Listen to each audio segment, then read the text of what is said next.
এই যে পানি ছেড়ে দিলাম, জালি নিয়ে আসছি আর এটাকে পরিষ্কার করে দিই। ভিতরে যে পরিমাণ ঢুকছে মানে লাল হয়ে গেছে, ওই দিন দেখাইছি না পুরা সব লাল হয়ে গেছে। তো আজকে এই যে ভিতরে সব লাল হয়ে গেছে, মাছগুলোকে নিয়ে নেই, কারণ মাছগুলোকে যদি না নেই তাইলে আবার এই যে দেখ এই মাছগুলো ধরতে পারতেছি না। আচ্ছা নিতে হইব, এটা ঢাইলা দিতে হইব, ঢাইলা দিতে হইব, এটার ভিতরে রাখি আস্তে করে ঢাইলা দিতে হইব, এছাড়া উপায় নাই, ডালা ছাড়া কোনো উপায় নাই।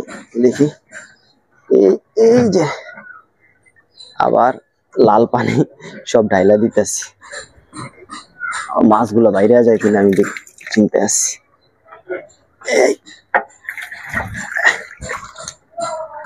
মাছ বাইরে নেই, মাছ সব ভিতরে রয়ে গেছে, ওই যে ভিতরে মাছ। হ্যাঁ একটা মাছ বাইরেছে, আরগুলা সব ভিতরে। ঠিক আছে, তো এখন একটু পানি মেয়েরা দেখি পরিষ্কার করে দেয়, তাইলে আর আমার মাছও বাইর করা লাগবে না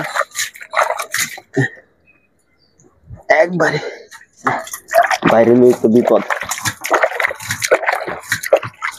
মানে মাছগুলার যে আরেকটা বাইরে গেছে, শিং দিয়া দিলে তো পর আরেক ঝামেলা, আরেকজন আসতেছে।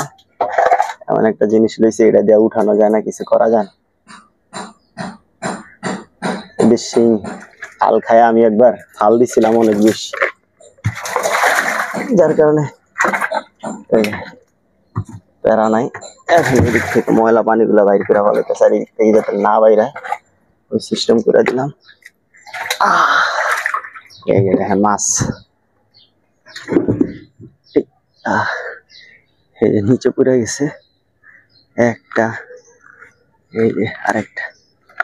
যেটা টিকার ওটা টিকা যাব, যেটা না টিকার ওটা টিকবো না জীবনও।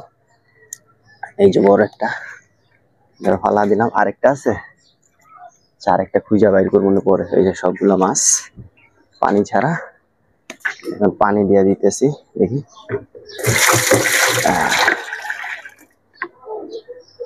মজা পাওয়া যেতেছে। আর একুরিয়ামটা সোজা করে দিই। এই একুরিয়ামটা এত পরিমাণে ভাইরাল হয়েছিল, সেই রকম ভাবে ভাইরাল হয়েছে। হ্যাঁ, তো ভাইরালের কারণে মাছগুলো আরো বাড়ছে, মানে আরো মাছ আনার কারণে অন্যান্য মাছ আইনা ছাইরা দেওয়া হয়েছে, আরো কিছু শিং মাছ আইনা ছাইরা দিচ্ছে। আর এই যে ভিতরে এই অবস্থা, পানি দিয়া দিব, এই যে পানি দিয়া দিতেছি। আর পানি যদি বেশি মতো না দেয় তাহলে এই যে মাছ কিন্তু অনেকগুলো আবার লাল হয়ে যাবে, এরকম একটা অবস্থা হয়ে গেছে।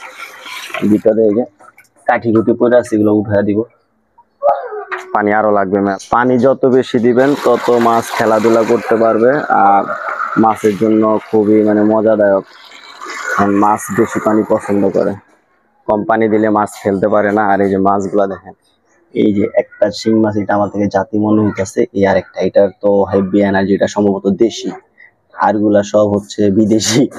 এই যে দিকটা আবার লাল লাল কয়টা আছে, এগুলারে খাবার দিতে হইব নিয়মিত। আর দেখি এটা আবার একটু বাঁকা হয়ে গেছে, ঠিক আছে, এই যে ঢেউর মতো কেমন জানি, বুঝতেছি না এটা কি হয়েছে। যাই হোক বাইচা আছে যে, এটাই অনেক। আর এগুলার পরিচর্যা করতে চাইতেছি, তো দেখি। আর এই যে বালতি দিয়ে পানি দিলাম, আরো এক বালতি দিব, দেওয়ার পরে বাইরে দিয়ে পরিষ্কার করে দিব। তারপর এটা পারফেক্ট একটা মানে কি হয়ে যাবে ওদের জন্য। কারণ লাল পানিগুলো যদি পরিষ্কার না করে দিতাম তাহলে এগুলা জীবাণু হয়ে গ্যাস হয়ে মাছের একটা ক্ষতি হয়ে যেত।